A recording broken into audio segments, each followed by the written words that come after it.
Fresh Morning. Fresh Morning.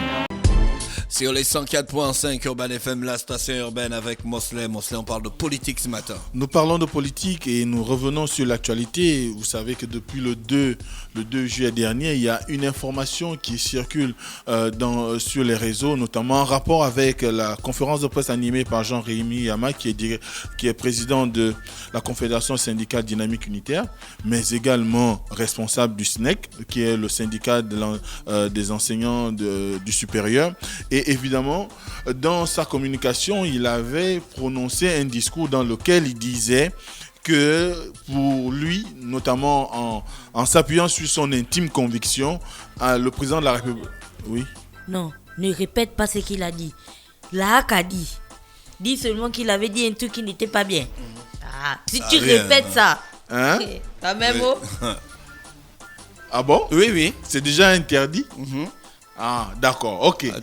Sinon, tu peux aussi faire valoir ton droit constitutionnel. Ben, je ne fais que citer. D'accord. Ne cite pas. Ce ne sont pas mes propos. Ce sont les propos de M. Jean-Rémy Yama que je ne fais que relayer pour des besoins de... Est-ce que la dit qu'on ne doit pas relayer les propos de M. Jean-Rémy Yama? Je cherche le communiqué. Cependant, tu peux passer. Voilà. Mais ne dis pas ça. Donc, n'est-ce pas, il soulignait qu'aujourd'hui, quand on regarde un tout petit peu un certain nombre d'activités menées au sommet de l'État, menées au travers des communications venant de la présidence de la République ou encore du gouvernement, pour lui et le syndicat dynamique unitaire dont il a été le porte-parole à l'occasion, il était question d'imprimer la profonde conviction qui était la conviction qui était la leur de pouvoir constater qu'il y avait absence de chef de gestion réelle de l'État, notamment, qu'il soulignait dans les paroles assimilées à la disparition du président de la République. Mais ce qu'il faut dire aujourd'hui, c'est que à la suite de ces communications, on l'avait présenté ici, il y a eu également l'intervention du ministre d'État, ministre de l'Intérieur, de la Justice, garde des Sceaux, Anissé Boumouyakou, qui avait estimé que les paroles prononcées par M. Jean-Rémy Yama étaient de nature à ne pas, du moins, étaient de nature à briser le climat social ambiant, mais également à pouvoir créer un climat délétère au niveau de l'environnement des affaires ou encore socio-politique et économique du Gabon. Et dès cet instant, il entendait, lui, par rapport à la charge qui est la sienne, pouvoir ester en justice ou diligenter une enquête qui pourrait mener à des poursuites judiciaires à l'encontre de Jean-Rémy Yama. Et dans la foulée, on a pu remarquer qu'il y a eu un foisonnement d'informations, notamment en termes de photographies qui ont été publiées sur les réseaux sociaux, où on peut voir clairement M. Jean-Rémy Yama avec un certain nombre de responsables qui se réclament soit proches de Jean Ping ou encore de l'opposition et qui sont, à l'exemple de M. Ngiambana, du côté de la France. Et tout de suite, l'esprit qui en est, du moins l'analyse qui en est revenue, c'est que M. Jean-Rémy Yama avait déjà préparé son exil ou encore son départ pour la France, sa fuite vers la France, entre guillemets, parce que c'était le mot exploité, la fuite vers la France, et qu'il attendait juste d'avoir quelque chose qui ferait boum et qui pourrait plus ou moins créer un climat d'insécurité qui, notamment pour sa personne, et qui pourrait lui permettre de justifier de l'éventuel exil en France, notamment l'exil politique dont on disait qu'il avait sollicité auprès des autorités françaises. Mais depuis quelque temps, notamment il y a quelques jours, je crois, rentré en contact avec la rédaction de Gabon Review, qui a relayé l'information. Il a simplement signifié qu'il n'était pas hors du Gabon et que les informations qui étaient distillées ça et là, c'était des informations qui avaient beaucoup plus une vocation à pouvoir créer la suspicion au sein de ses partisans, mais également faire en sorte qu'il puisse révéler l'endroit où il se trouve. Donc, une façon pour le pouvoir ou encore ceux qui sont à sa poursuite, parce qu'il dit qu'on a envoyé des gens pour l'éliminer physiquement. Et dès cet instant, on voit bien qu'aujourd'hui, c'est une suite après la déclaration de Jean-Rémy Yama. On nous a annoncé qu'il était en France, mais il n'en est rien. Pour lui, il est actuellement au niveau du Gabon ou encore quelque part dans le pays. pour des raisons de sécurité, il préfère faire profil bas pour éviter qu'il ne soit atteint sur le plan physique parce qu'il y aurait des gens qui voudraient qu'il disparaisse. Ouais, c'est sur Gabon Review, pour ceux qui peuvent aller lire. Donc, dès cet instant, on comprend bien qu'aujourd'hui, il faut quand même qu'on commence à prendre avec des pincettes un certain nombre d'informations qui circulent sur les réseaux. On parle souvent des fake news, des infox et consorts. Donc, certainement que l'ambition peut-être était de pouvoir créer cette suspicion, mais malgré cela, on voit quand même que l'ensemble des syndicats, c'est du moins les grands syndicats qui sont membres de Dynamique Unitaire, ont également fait des communications de soutien à l'endroit de Jean-Rémy Yama, parce que au regard de l'analyse, on a par exemple la CONACYCED, on a le SNEC qui a d'ailleurs renforcé ou reconduit son mouvement de grève dans les universités du Gabon. Donc pour eux, ou pour ces syndicats, à l'analyse ou à l'observation des informations qui ont été mises à leur disposition, on ne saurait poursuivre M. Jean-Rémy Yama pour des questions d'intime conviction parce que ça ne révèle d'aucune norme juridique. Quelqu'un proclame son intime conviction ou que il s'agisse de l'intime conviction des membres d'une confédération syndicale, pour eux, il n'y a pas besoin de pouvoir statuer juridiquement sur cela. Même si, au demeurant, quand on parcourt aussi d'autres informations, on nous fait savoir que le fait que M. Jean-Rémy Yama ait pris la peine de pouvoir faire cette communication, c'était un défi qu'il a lancé à l'égard des autorités, à l'égard du pouvoir, à l'égard de ceux qui sont censés assurer la sécurité de l'État, parce que son acte n'a pas été un acte, on va dire, sans calcul, parce qu'il faut créer quelque chose derrière. L'ambition, certainement pour lui, c'était peut-être de chercher qu'il y ait un gonflement de la suspicion, parce que, comme je l'ai dit récemment, vous savez qu'il y a un grand nombre de personnalités, aussi bien de l'opposition et même dans certains milieux des salons feutrés de Libreville, qui continuent à penser que le chef de l'État ne serait pas en mesure de pouvoir conduire aujourd'hui la destinée du bateau Gabon, parce qu'il y a un certain nombre de mesures qui ont été engagées, qui ont été prises depuis sa affliction médicale, donc son AVC en octobre dernier. Et dès cet instant, il faille aujourd'hui qu'on trouve les voies et moyens pour faire en sorte qu'on puisse arriver à réellement convaincre les Gabonais. D'ailleurs, ce matin, Gina me présentait encore des nouveaux commentaires sur, quand on regarde un tout petit peu les photographies qu'on voit sur lesquelles on voit le chef de l'État avec des membres de son cabinet. Comment? Pourquoi tu mets mon nom, Mosley? Moi, je suis sensible. Si on vient m'arrêter, c'est pas bien. Ne mets pas mon nom. Mieux, on t'arrête tout seul. Voilà, des commentaires où on voit évidemment le chef de l'État sur une photo avec certains membres de son cabinet, en l'occurrence le directeur de cabinet, le conseiller spécial porte-parole, mais également le ministre de la Culture et des Sports. Et pour certains, cette photographie aurait subi un travail de professionnel, notamment en termes de Photoshop. Donc, comment? C'est des longueurs. Oui, mais je ne sais pas aujourd'hui, moi personnellement, en regardant cette photographie, du moins en regardant l'évolution de cette information, on ne comprend pas très bien où ce qui se passe. Est-ce que nous sommes dans une situation où l'opposition manquerait désormais d'arguments pour pouvoir contrer de façon claire, officielle, sur le plan politique, la situation du moment, où il s'agit simplement aujourd'hui de distiller dans la population cet esprit-là du doute qui ferait que... C'est de la diversion. Ça peut être de la diversion pour certains. C'est de la diversion pour l'opposition. L'opposition. Tu sais ça? Ça pourrait... Pourquoi nous fatiguer avec une rubrique?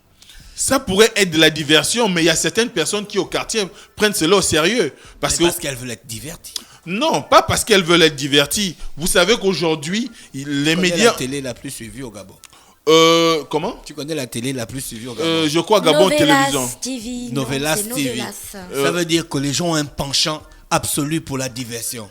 Novelas TV. Oui. Soit. Mais qui regarde Novelas TV? Les gens qui aiment la diversion, qui aiment se divertir. Mais il y a aussi ceux qui n'aiment pas la diversion. Non, moi, il suffit de voir le nombre d'adhésions. Il y a des vrais problèmes sur lesquels l'opposition est incapable de tabler. Ils inventent des trucs à tout bout de champ. Mais ça peut aussi être une volonté manifeste de pouvoir dire aux gens qu'aujourd'hui on ne comprend pas ce qui se passe au sommet de l'État. Mais qu'est-ce qui se passe au sommet de l'État? Pour eux, ils veulent comprendre quoi? Je t'ai pris l'exemple de ce qui s'est passé dernièrement où on nous a fait savoir que l'ancien vice-président de la République, Pierre-Clément Nganga Moussavou, aurait amené son conseil, donc un huissier, à aller constater du décret qui a été pris pour son éviction.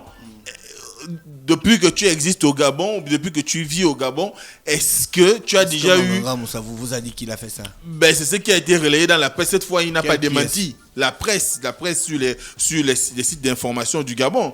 Est-ce que là, il n'a pas démenti ou bien il n'est pas venu au devant de la scène pour dire que c'était pas fondé, comme il a fait avec le procès qu'il a actuellement avec le journaliste Steve Makanga. Donc, ça sous-entend que derrière, il peut y avoir une vérité. Si vous avez un certain nombre d'informations comme celle-là qui circulent, et vous avez même encore un certain nombre de proches qui ont eu à avoir une attitude allant dans le sens de dire que nous, on n'est pas d'accord avec notre éviction, vous vous souviendrez qu'il y a eu également un discours sur la sortie d'Ali Akbar Onanga Yobege. Là aussi, on était dans cet engagement on disait que lui aussi il avait demandé à avoir le décret de sa sortie du gouvernement. Donc on a certes une population qui est favorable à la distraction, mais il y a aussi une autre qui est là, qui suit, qui écoute, qui essaye un peu de suivre l'actualité pour pouvoir comprendre ce qui se passe réellement, parce que beaucoup de personnes trouvent qu'il y a beaucoup de choses qui se font. Vous avez eu les mêmes discours lorsqu'il s'est agi de la dernière sortie du directeur de cabinet du président du côté du Haut-Ogooué en tant que membre du comité permanent du Parti démocratique gabonais. Pour certains, il était question pour lui d'aller recueillir l'assentiment des populations du Haut-Ogooué pour une éventuelle, pour qu'il puisse être adoubé. Ça, c'est ce qui se dit. C'est la même chose quand vous regardez un tout petit peu la caravane que mène le parti. Les gens s'intéressent beaucoup plus à ce qui se dit qu'à ce qui se fait. Oui. Voici pourquoi je te dis c'est de la diversion. Ça peut être de la diversion. Est-ce que ce qui se dit ou ce qui se fait, la contradiction ne se trouve pas aussi dans les mécaniques, la mécanique ou bien les mécanismes étatiques qui n'arrivent pas à convaincre une certaine frange de la population gabonaise de ce que le chef d'État serait en bonne santé. Parce qu'on a comme l'impression... Même quand Jésus était revenu, il y avait toujours des gens qui doutaient. On ne peut pas convaincre tout le monde à 100%. Il y a toujours un gars qui sera assis chez lui. de quoi, Gina? Mais c'est moi qui a dit convaincre les gens que le président est vivant. Il y a toujours un gars qui sera assis chez lui, qui va regarder, je ne sais pas, un film de science-fiction, qui va regarder un truc, qui va dire que voilà. Il y a une frange de la population qui connaît, il y a une frange d'individus qui connaît l'état psychologique et la morale de la population gabonaise. Donc les gars jouent avec ça parce qu'ils savent dans quelle situation ils ont trempé le peuple par leur incompétence. Si tu as empêché un enfant d'aller à l'école, si tu as empêché un être humain de bien se nourrir, tu peux lui faire croire que tout est bon à n'importe quel moment parce que tu connais son niveau de réflexion. Donc il passe les journées à nous embobiner avec des distractions qui n'ont pas de sens au lieu de passer au travail. Pourtant les vrais problèmes sont ailleurs. Quand ils avaient le travail, pourquoi ils n'ont pas fait le travail qu'il fallait faire? C'est aujourd'hui qu'ils sont là à chercher si le président est vivant ou si le président est mort. Les gens, est-ce que c'est ça son travail? Il n'est pas un syndicaliste, il n'a pas de vraies causes des vraies luttes à mener pour le développement de la société gabonaise, pour le développement des membres de son syndicat. Mais c'est certainement là aussi le problème, parce que vous avez une tradition qui a toujours existé au Gabon, qui veut que lorsque les syndicats se lèvent ou les syndicats se soulèvent, ils ont un interlocuteur direct. Le plus souvent, ça a souvent été le président de la République, parce qu'à un moment donné, les premiers ministres qu'on a souvent au Gabon n'arrivent pas à gérer les problèmes sociaux, n'arrivent pas à aller en relation, du moins créer un environnement dynamique pour pouvoir discuter. Parce que les syndicalistes n'ont pas pour objectif de régler les problèmes sociaux, ils ont pour objectif de bloquer le travail. Parce que quand tu veux régler, tu sais, quand tu connais le jeu qu'on appelle le tir à la corde, tu vois, l'objectif, c'est pas que la corde se casse. L'objectif, c'est que l'un tire les autres après la ligne, tu vois. Mais si votre objectif, c'est de couper la corde, C'est ça l'objectif des gens. Est-ce que vous pensez... Personne ne veut arrondir les bords pour que les choses avancent. Dafresh, est-ce que tu penses que les syndicats au Gabon sont là pour couper la corde? Oui. Je ne pense pas. Non, c'est pas seulement les syndicats. Je ne dis pas seulement les... J'ai dit de chaque côté. Quand je dis de chaque côté, j'ai dit les syndicats et le gouvernement. Parce que la majorité des cas, la majorité des gens que tu vois dans les syndicats, ils sont manipulés par les gens du gouvernement. Très souvent. Parce que toi, le président t'a mis à tel poste. Je ne voulais pas que le président mette ce gars-là à ce poste-là. Je crée quelqu'un. Je vais utiliser des gens. Oui. Pour te déstabiliser. On a étudié à l'université. Bien sûr. On sait que l'université était manipulée par les associations régionales, association des étudiants de Mebanen Dama, association des étudiants de la Loeti, des Baka. Non, on n'avait pas. Je me suis jamais inscrit dans ce genre de choses. C'est pareil pour moi, je n'ai jamais été dans une association. Tu vois, tu sentais comment l'université était manipulée par ces groupes d'étudiants. Oui, mais le problème aujourd'hui, c'est que... Il y a des... En fait... C'est toi, tu dis ça souvent, comment c'est des bagarres, des salons, machin. Non, vous avez souvent une expression pour dire que c'est les riches qui se battent là. C'est quoi, Gina? C'est toi qui as fait beaucoup l'école ici là. C'est lui qui emploie souvent ça, voilà. Je sais pas, les salons feutrés. Non, c'est notre expression. C'est des gars guerres intestines. Voilà, c'est des guerres intestines, tu vois. C'est des mêmes personnes qui se retrouvent à des mêmes postes et qui entraînent la population dans ce tourbillon de divertissement. Ce charivari. Au fil des années, et puis après on se retrouve à ne rien avoir du concret. C'est ça la réalité. Moi je retiens que tout ça c'est juste pour nous éloigner de l'essentiel. Voilà, c'est pour nous éloigner de l'essentiel. L'essentiel c'est qu'on s'est tapé 3 jours, on n'avait pas d'eau. L'essentiel c'est que c'est les routes sont bloquées et on n'a toujours pas d'activité pour les jeunes. L'essentiel c'est que tu peux pas aller voir ta mère à Lambaréné parce que tu as une petite voiture, tu as une berline. L'université ressemble à un établissement, un environnement carcéral. D'après-guerre. C'est pas possible. Les étudiants, au lieu d'organiser et même pendant la guerre, ils organisent des concours pour jouer à la PlayStation. L'éducation, il y a plein de combien d'étudiants qui vont gagner le bac contre ces parents, on va les mettre. Près de 10 000 voilà, donc, qui risquent d'avoir le bac. Voici les vrais problèmes qu'on demande, que le président a demandé à ses collaborateurs et toutes les personnes qui participent à la vie du Gabon de régler. Mais Dafresh, le problème c'est que... Et c'est des problèmes qui datent depuis, tu te rends compte. Ce sont des problèmes qui datent de depuis. L'université s'est dégradée de l'année où nous on est rentré à l'université jusqu'aujourd'hui, ça c'est. Mais depuis 2012, l'université connaît beaucoup plus de problèmes que par le passé. Parce que on a aussi eu à faire des mauvais choix politiques, des mauvais choix d'investissement. On a donné un grand nombre de pouvoirs à un individu qui s'appelle comment il s'appelait? L'ancien questeur de l'Assemblée nationale, qui était Séraphin Mundunga, qui était très proche du chef de l'État, qui avait aussi bénéficié de la confiance que beaucoup aujourd'hui autour du chef de l'État ont, mais qui a enfumé tout le monde entier, a enfumé le Gabon. Donc la question, ce que vous soulevez là, quand vous parlez des routes qui sont bloquées, vous parlez de l'université, vous parlez d'un certain nombre de secteurs qui ne sont pas en activité, mais vous oubliez une chose. Le chef de l'État est la clé de voûte de toutes les institutions. Le chef de l'État, c'est lui qui a la signature sur l'engagement du budget de l'État. Dès cet instant, si ces choses-là sont bloquées, est-ce que c'est pas parce qu'il n'a pas encore signé? Donc, vous comprenez que... Non, là, donc, vous comprenez que... Là, nous sommes au débat qui se passe exactement au PK5, dans les bars. Sur le petit cocotier là, vous aimeriez être... où on boit le vin des balles. Vous souhaitez un gars des débats des bars. Vous souhaitez peut-être être au PK5, mais... Oui, mais malheureusement, il te reste 5 minutes. Il ne nous manque que les verres. Il te reste 5 minutes. Passons au deuxième point. Le contexte... que d'après au PK5, ils n'ont même pas les verres. Ils ont les pots de mayonnaise là. C'est dedans qu'ils mettent le vin des palmes. Les 3 bières, c'est déjà 6 bières à 1200. Ah bon? C'est nouveau ça. Pendant que le prix de la bière baisse, tu vois, le niveau de vie l'abrutissement. Donc du coup, le pain coûte 150. Mais est-ce que vous voyez ce que est-ce que donc, vous écoutez? La bière. Deuxième point. Il te reste je 3 suis en minutes. train d'aller au deuxième point. C'est une suite logique. Il te reste 3 minutes. Et même ce que vous évoquez. Il te reste 2 minutes. Qui peut mettre... Cet humain m'épuise.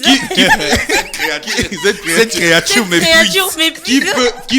Qui peut mettre un terme à ce que le coût de la vie ne soit plus celui qu'on connaît aujourd'hui. Il n'y a que le chef de l'État. Non, parce que, s'il vous plaît, vous savez très bien comment le gouvernement travaille au Gabon. Le gouvernement au Gabon a toujours eu pour alibi, nous n'avons jamais géré, c'est le chef de l'État qui décide de tout. Mais est-ce que c'est normal? Est-ce que tu valides cet alibi-là? Tout se passe au cabinet. Est-ce que tu valides cet alibi? J'ai envie de dire non, voilà. Mais la réalité me rattrape parce que quand on regarde aujourd'hui, quand on regarde aujourd'hui comment les choses sont gérées de façon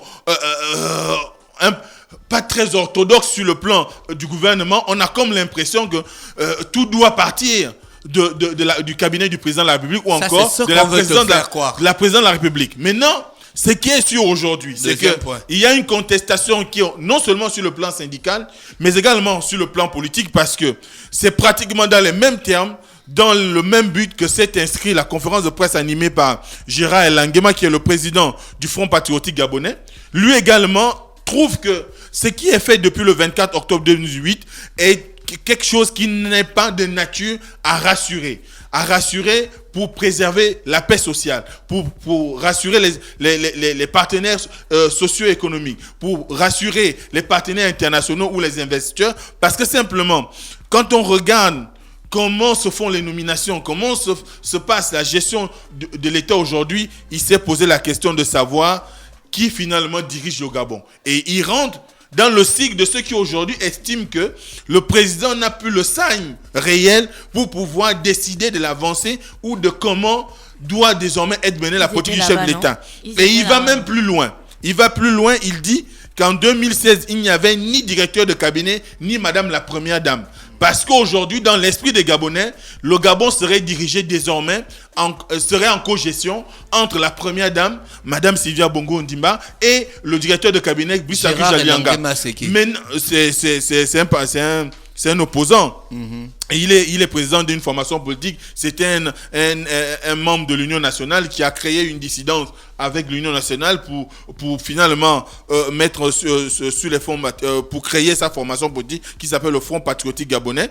Donc, dès cet instant, on est dans l'esprit qui veut que les gens voudraient à nouveau revoir le chef de l'État aux avant-postes, comme ça a toujours été par le passé, ou en ce qui concerne des questions de politique générale, des travaux de grande envergure, le chef de l'État se mettait en avant pour pouvoir promouvoir non seulement son projet de société, mais également les ambitions qui sont les siennes pour le développement du pays. Et je crois que quand on regarde aujourd'hui, c'est ce qui manque sur la place publique, parce que les gens restent dans la suspicion, parce qu'on ne le voit plus. Depuis qu'il est revenu, ils apprennent par médias interposés. Il serait à Londres, il serait au Maroc. Les gens le voyaient sur le terrain. Du moins, par la visite de chantier. Une convalescence. Toi, quand tu sors du Palu, tu fais comment?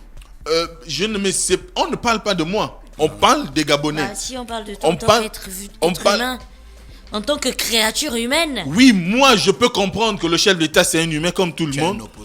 Le chef de l'État, c'est quelqu'un qui sort d'une maladie, et c'est pas une maladie des moindres, et je l'ai souligné à plusieurs reprises ici, un AVC, et nous savons ce que ça coûte sur le plan physique et même émotionnel quand on a été atteint de l'AVC. Mais il faut aussi comprendre qu'il a un pays à gérer, et dès cet instant, vous êtes la première autorité d'une nation. Il faut comprendre qu'il y a forcément des populations qui ont besoin de vous voir. Gérard Elangema, depuis la présidentielle, il fait quoi exactement? Gérard Elangema, depuis la présidentielle, je ne m'intéresse pas à ça. Journée dans la politique. Je ne m'intéresse pas à sa vie politique. Je sais que après 2016, c'est quelqu'un qui ne sait pas beaucoup exprimer. Une journée dans la peau de Gérard Elangema. Il a d'ailleurs été de ceux qui ont loué, qui ont milité. Tu devrais faire un reportage sur une journée dans la vie d'un opposant politique au Gabon. Pas seulement un opposant, mais de tous les acteurs politiques. Un opposant qui n'a pas de travail, qui n'a rien à faire de ces journées.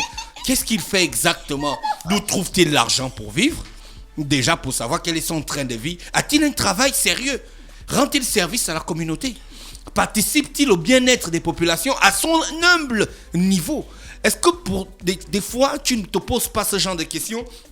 Tu te poses que sur des discours aberrants, pompeux et vides de sens, destinés à divertir les populations des Gabonais honnêtes, des citoyens honnêtes qui veulent travailler? dans leur vie, qui veulent nourrir leur famille. Pourquoi tu ne t'intéresses pas à cette vie de ces opposants-là qui nous pompent l'air matin, midi et soir? J'ai envie de vous dire, vous allez me sortir de mon champ. Mon champ n'est pas de chercher la vie. Si tu es un homme politique, je suis pas un homme politique. Je suis un observateur de la vie politique. Tu es un observateur politique, un chroniqueur voilà. politique. Donc tu dois aussi parler. Tu sais que dans les grands pays, on s'intéresse à ça. Oui, on s'intéresse à la vie privée des gens. À la vie privée des hommes mais politiques. vous savez également que la HAC interdit. Mais quand tu es déjà un acteur politique, tu ne fais plus partie, tu n'as plus de vie privée. Oui, mais à certains égards. Quel égard? À certains égards. Non. Mais sinon, la HAC ne demanderait pas aux journalistes, aux médias de ne plus parler de la question de l'affliction médicale du chef de l'État. La HAC n'a jamais interdit ça. C'est faux.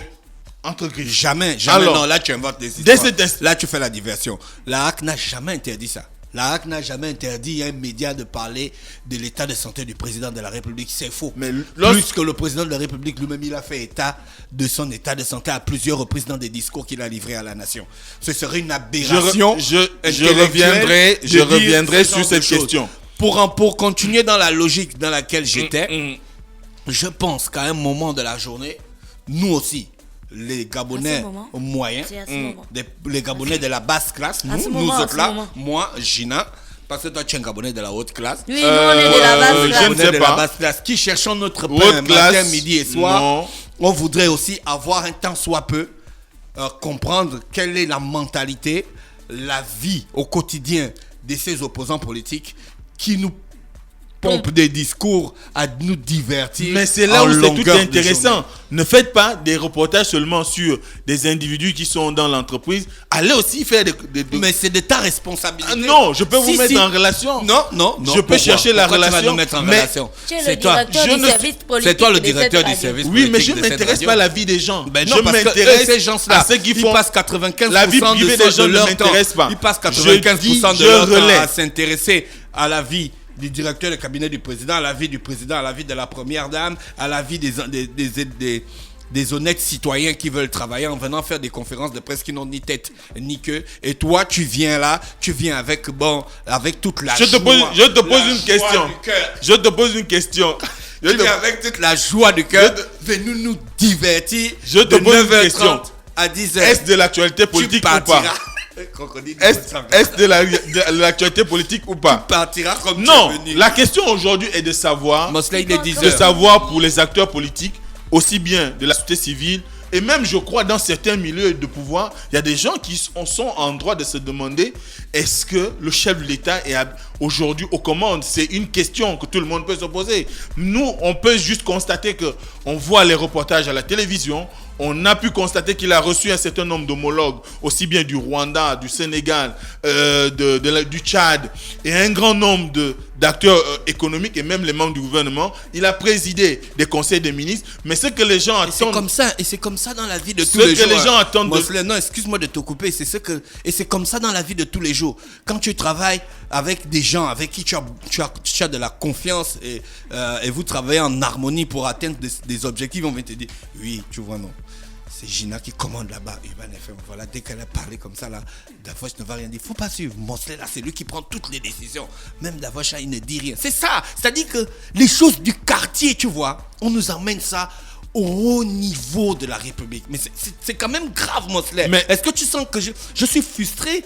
J'ai mal au cœur là, je suis touché dans mon amour profond. Mais tu as oublié, J'ai très émotionné. Je suis émotionné, c'est de savoir que des intellectuels. Non, mais tu as oublié une chose. Il est 10h, mais tu as oublié une chose. C'est toi-même qui avais dit ici que aussi bien les gars qui sont au gouvernement et la plupart de ceux qui se retrouvent dans la haute administration ou encore dans la gestion de l'État, la plupart sont des gars du quartier.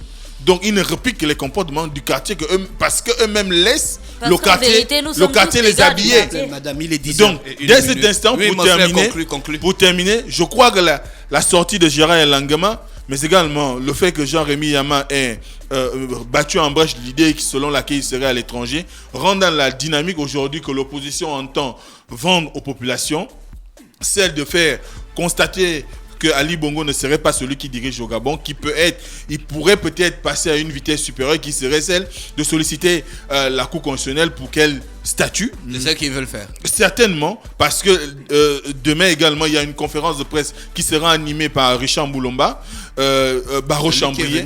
Oui. Barreau-Chambrier et un certain nombre celui qui avait dit qu'il n'a pas l'argent pour faire la politique, il va s'appuyer avec sur Jean-Ping. Oui, très bien.